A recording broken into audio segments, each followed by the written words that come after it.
Hello and welcome to another Company of Heroes 3 game. My name is Fancy Josh, and today I've got a game for you between mrce as our British, and his opponent today is going to be jpeg as our Africa Corps. jpeg already locking in the Italian Combined Arms and calling in some Bersaglieri while recruiting a Panzer Pioneer. British player opening with a Royal Engineer and feels like he's going to add on an infantry section next. And he has already locked in the Canadian Shock Battle Group, so some quick picks for these folks. Canadian Shock Battle Group, pretty darn good this patch. They saw a couple buffs, first being that Canadian shock troops themselves got a little bit cheaper to build and maintain, which, frankly, I haven't actually done that build, and I really should, because I love Canadians.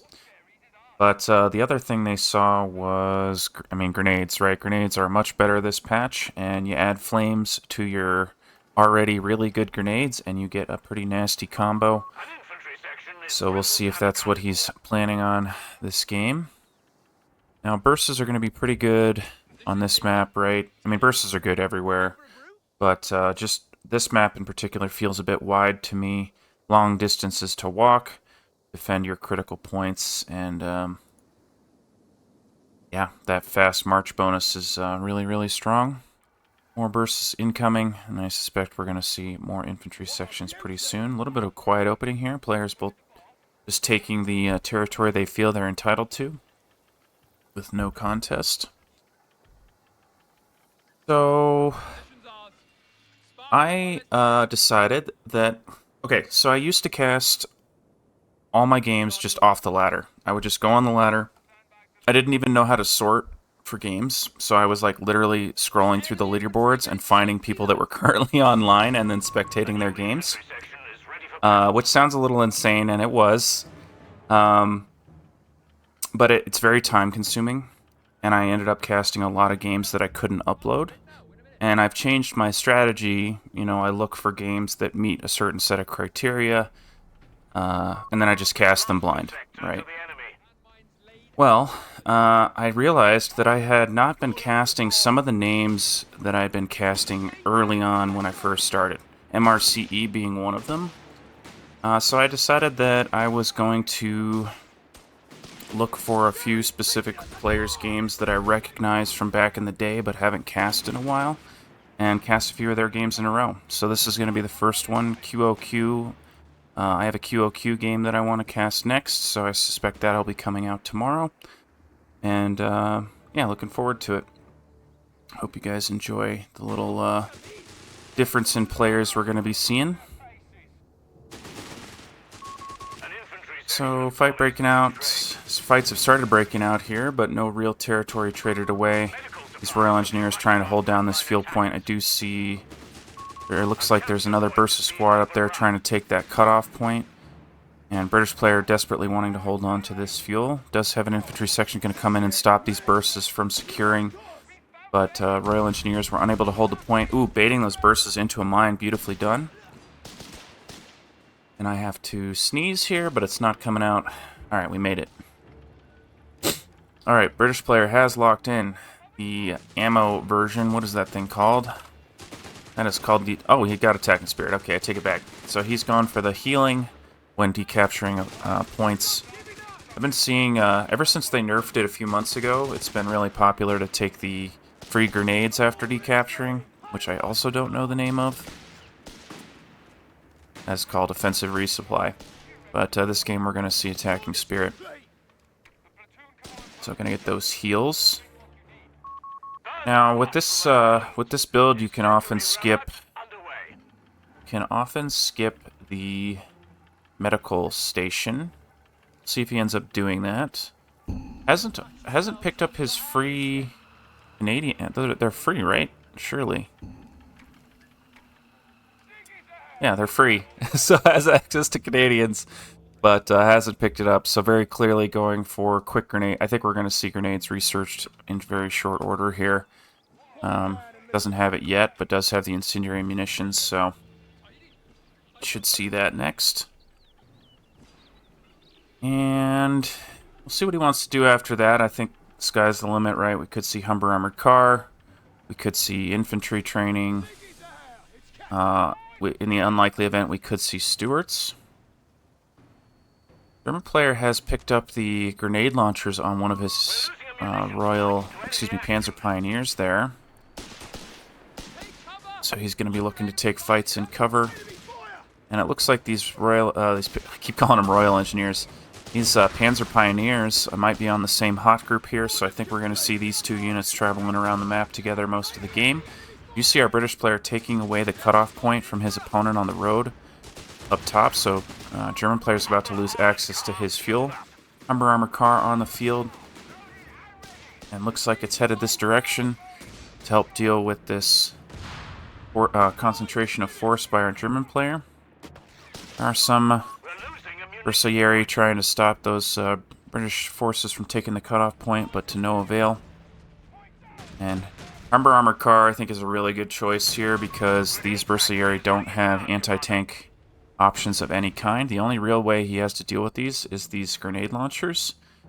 And I think that's going to do okay. They're going to be enough to shoo away the Humber armored car, but it's only a soft counter. So, German probably going to be thinking about support elements next. Does he have it? Doesn't have it yet. And grenades just picked up by our British player, so going to be feeling really good about that.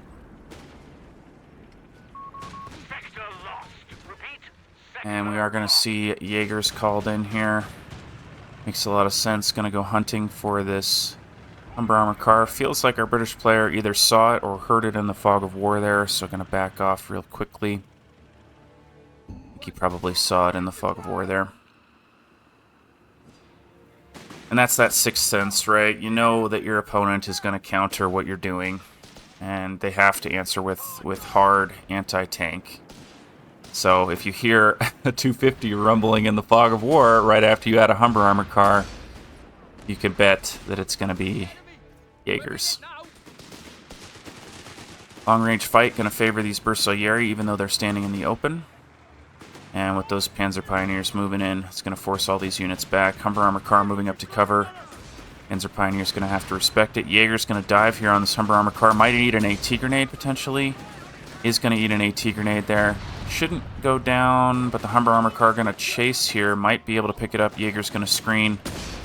And both players going to limp away with their severely damaged vehicles.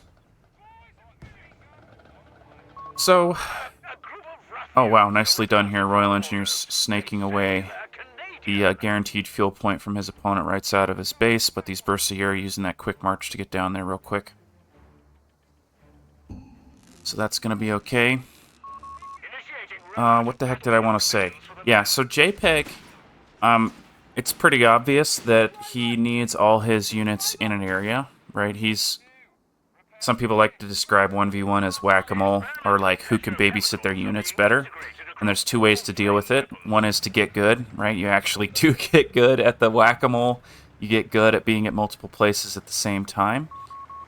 The other way to do it is to just bunch up your units, right? And some people call that blobbing, but at a high level, it's more about force concentration, right? It's more about you have all your units in an area, but they're all doing independent things, right? And that can really take you a long way. So you'll have units swinging around on a flank, or you'll have units getting into cover, or you'll have units throwing grenades. Like there's a lot you can do with a blob other than a move. And at a high level, you'll see players do that. So I'll try and point it out if I see JPEG microing his blob as the game goes on here. Nice little steal by these Bersaglieri. Going to grab that fuel point. Looks like he wants to finish the capture. Does have some units in the area, but mrce meeting this attack with force, and those Bersaglieri are going to have to take a bad retreat path, but with a full unit should make it out no problem. British player's done a wonderful job controlling the victory points, it feels like, but now that I look at the VP counters, it's actually very even. 8 rad on the field here. Gonna do some pretty good work against these Royal Engineers. 8 rad saw a buff recently that I think that was the patch before Opal, but they fire more effectively. basically they got buffed in such a way that they're more effective against units on the retreat. They're designed to chase down retreating units. Nicely done by the British player there, popping smoke, protecting those units, also respecting the 8 rad by getting back into his base there, preemptively retreating over here. Gonna try and shoo away these units here. I love that our German player's keeping his anti-tank nearby his 8 rad, protecting it from any threats. And with the 6-pounder on the field, our British player is going to have what he needs to deal with this threat for the time being. A little bit of idle units here. I mean, he has control of what he needs to. Looks like he's not wanting to bleed manpower. That's okay. And I wonder if we're going to see another armored car here. The enemy has our victory point now. I mean, yeah, I don't know. See what he wants to do here. JPEG hasn't had a tremendous amount of fuel, but he's had a reasonable amount. And double 8 rad, very popular, especially with Wehrmacht. We'll see if that translates into Afrika Korps here. Big fight breaking out. Notice these Royal Engineers have left cover and are also closing the gap with those Panzer Pioneers, right? He didn't want... grenades are most effective against units in cover, especially light cover, because if you're in light cover, you don't get a damage reduction. So even if the grenade lands on, you know, the opposite side of the cover from you, you're still going to take full damage from it, and your units are going to be clumped up.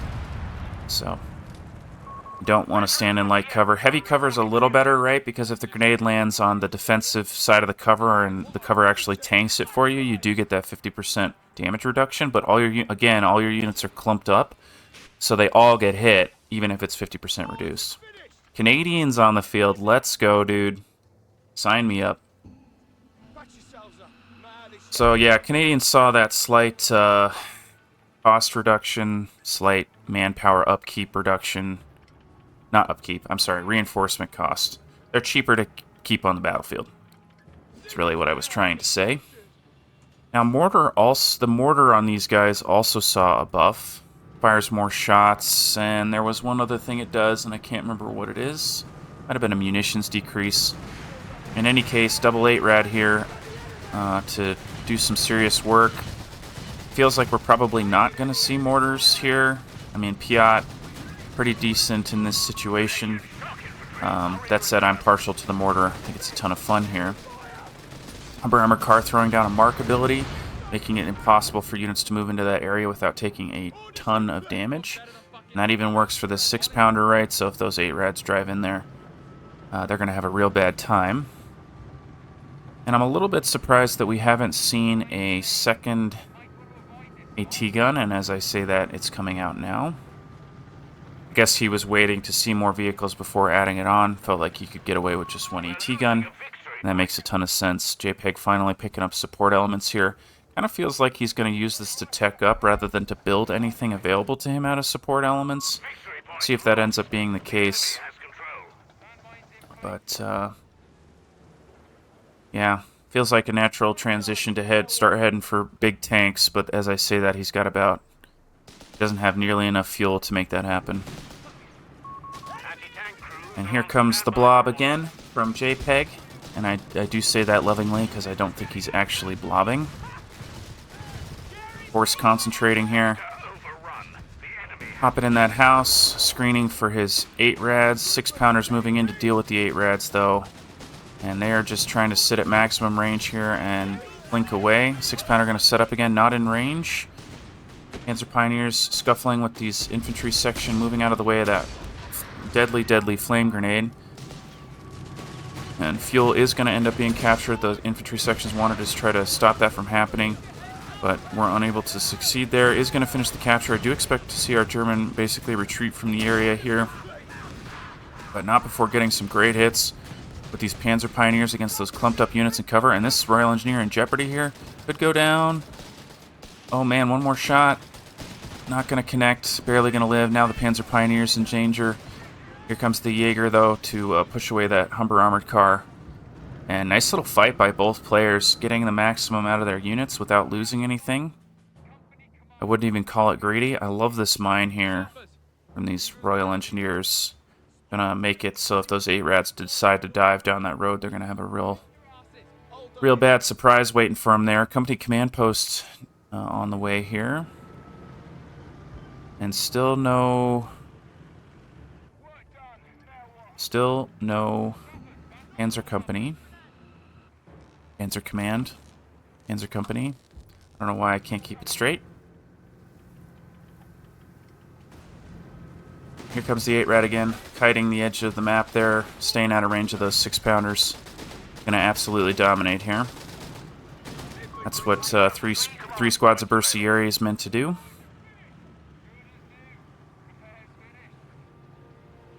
And yeah, these Canadians are interesting. Feels like he hasn't really gotten them into the fight yet. I mean, they've just been sitting there taking damage from the 8 rat, it feels like. And, you know, I suppose that's a fine use of the unit, or as good a use as any. Finding your opponent in the fog of war and tanking that scary damage so that your long-range infantry sections can do some work with their Brens and their recce packages. Love to see our British player make a little bit more use of flares here, find his opponent in the fog of war just a little bit more. But how's his munitions doing? Pretty darn good. 6-pounders setting up. Ooh, 2 great connections there against that armored car. Going to force him all the way back. And that's the magic of 2 6-pounders, right? You get, you can drive away some scary units like that. And you actually pose a kill threat. Right, one AT gun is a deterrent, 2 AD guns is a kill threat. Interestingly enough, British player prioritizing territory over victory points here. I should say resources over victory points. It's sort of ignoring this this guy up here. No problem though. These units are going to finish their capture and then they're going to be able to pick up the victory point. 8 rads on the move. And a little bit of quiet here. That's scary. That's not something I'd want to run into, but these Canadians look like they're about to. Does look like our British player picked up infantry training there. He did. So that makes... it's actually amazing what infantry training does for Canadians. Ooh, nice grenade into those Bersaglieri's. And Bersaglieri's going to stand in it and tank and take down the infantry section. Nice little pickup there. Getting in behind an infantry section, forcing them on a bad retreat path, and then running them down with 8 rats. That was really, really nice. And actually, this is looking pretty darn scary for our British player. Really scary for both players. When you're in behind each other like this, everybody's going to be taking bad retreat paths. 6-pounders scrambling, trying to set up, are going to find at least one of these 6-pounders. We're seeing smoke popped. Here comes a... God, I don't know the name of this tank. The Caro. Light tank from the from the Italian combined arms there. And oh my god, this fight is chaos. That looks like some dead AT guns, dead Humber armored car. Holy cow, beautifully done. Good news is Crusader nearly on the scene. 6-pounders still fighting though, but unfortunately for them, not getting any damage on these 8 rads. Crusaders hit the field now, getting some rear shots on the tanks. But everything is going to die here, and our German player might be able to destroy both of those guns, but Crusader showing up, going to shut things down. Should be able to pick up at least one of these 8 rads. Does need to respect the Caro here, doesn't want to let that unit in behind him. Going to continue to fight. Here come the Bersaglieri. Looks like they're going to go for the mount on the AT guns to deal with the Crusader. And Crusader going to hunt that Caro here, getting it behind his own AT gun. Might even be able to get the Bursa, not going to do it though. And what a freaking bloodbath. Holy cow, both players losing a ton of units. Panzer Pioneers here, gonna man those AT guns. Caro getting aggressive. British player still managing to deny the capture of those AT guns. Gonna hide behind this house. Here comes his infantry once again. 6-pounder might be able to make it out of there. Caro very, very damaged. Wow. So what do we see go down? It was Humber armored car, 2 AT guns for British. We saw him lose that infantry section earlier. And then for our German, it was 2 Bursas. Jeez. 2 Bursas went down there. But did steal an AT gun. We also saw an 8 rad go down. We also saw a friggin' 250 go down. Nice focus fire on the 6-pounder, connecting with the low health Caro. Unfortunately for him, not going to pick him up. Burst is on a bad retreat path, and that's pretty darn devastating. So, in that chaos, lots and lots of units going down. I would say both our players are fairly equal coming out of that fight. The vehicles favor our DAC player as they tend to, and the infantry favoring our British. So still anyone's game, I would say. Look at that very even victory point counter. Here comes a second Crusader, though, and it does feel like we need some more AT for our German. These Caros are going to do okay, but I would say they're on the lighter end of medium tank. I guess they're technically a light tank. So, Crocodile available to our British player. He's about 1 million years away from that, though, and by 1 million years I mean about 8 minutes at full fuel if he maintains his current fuel income. Yeah, interesting. I think... Yeah, I don't know. I'm looking at this... okay, it's easy for me to talk about what I would do in this situation with perfect vision, right? And I think for me, I would have considered going for Crocodile. He was only about 3 minutes away from it when he added on his second Crusader here. And the Crocodile is going to do fantastic against literally everything the German has. That said, have to stall for 3 minutes. I'm sure our British player is not feeling super great after losing all his losing one of his AT guns. Anytime you take losses, you're going to be a little squeamish. And, he doesn't necessarily know what his opponent has, what went down in that fight. But Crusader taking a ton of damage there. 6-pounder helping out against the Caro. Light tank. British player moving into this bottom side, while our German trades away the territory on the top side. It's funny to me, this happens in some of my games where this fire keeps burning. This doesn't do any damage, but the particle effects are still there. And the sound effects are still there too, but not actually doing anything. Not burning anything. Second 6-pounder on the way. I really like that. I think replacing the 6-pounder is a really good decision. And more Caro for our German player. Very interesting. I don't think I've ever seen a player do this, at least not in 1v1s. I mean, you'll see this in team games, right, where you just 6 billion light tanks or Stuarts or something, right, and you just run your opponent over, recognizing that you're going to take extremely high losses. But I'm curious to see how this is going to work out in 1v1s. Oh, nice. Accidentally finding a mine there. There's more mines on the way. 6-pounder repositioning. This is a nice little flank here. Is there any supporting infantry? There is, all coming from the top here. Once again, trying to get in behind his opponent. 6-pounder from the base, finding an angle, though. First 6-pounder setting up. Going to get shots, not focusing the same targets. Crusaders not in the area and not going to chase. But interesting attempt there by our German player trying to get in behind the 6-pounders, do some damage, but British player nicely, what's the word? He feinted, right? He gave up the ground, backed away, made it work. It was really nice. I never did get a chance to talk about what I love about Vet 1 Canadians. So at Vet 1, they get is it 20% damage, 15% harder to hit. Yeah, and then you get a 10% harder to hit from your infantry training. Actually, let me make sure I'm saying the right thing here. 10% harder to hit. Yeah, so you're 25% harder to hit on your Canadians at Vet 1. And that is just insane. Like, it just makes them so much tankier. It's like they're standing in half light cover everywhere they go. So this is an interesting mine. This mine is designed to deal with rushes right up the middle. And I'm thinking that maybe he should be doing more mines in the wings here, because I do believe we're going to see more of that from our German player where he's flanking in through the wings. And this is very clearly our German's game plan, right? He's got 4 Caros on the field now against 3 Crusaders. It does feel like our British has a pretty sizable advantage right now in terms of firepower, but our Germans doing an excellent job staying in this game by controlling just enough victory points to matter.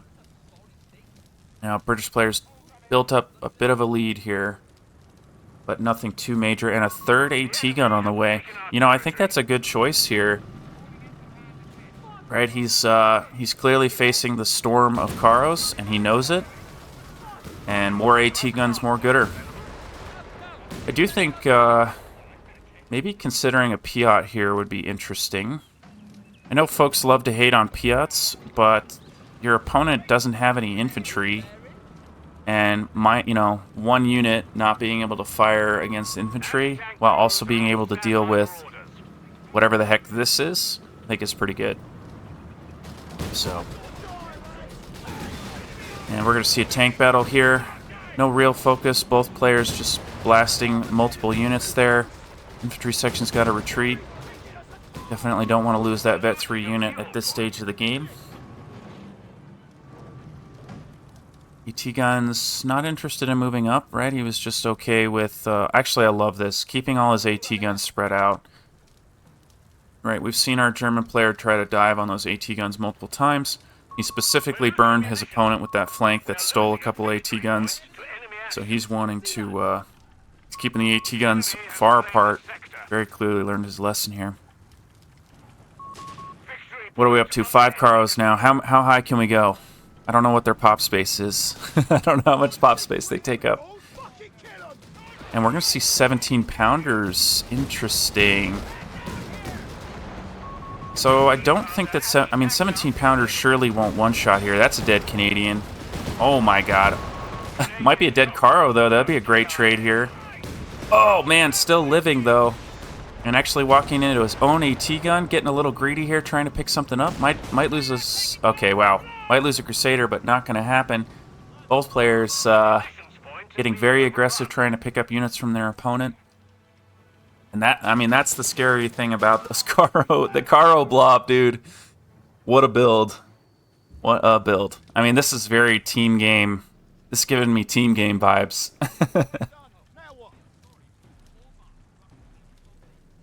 Yeah, I don't think I've ever seen Karo spam in 1v1. It's freaking hilarious.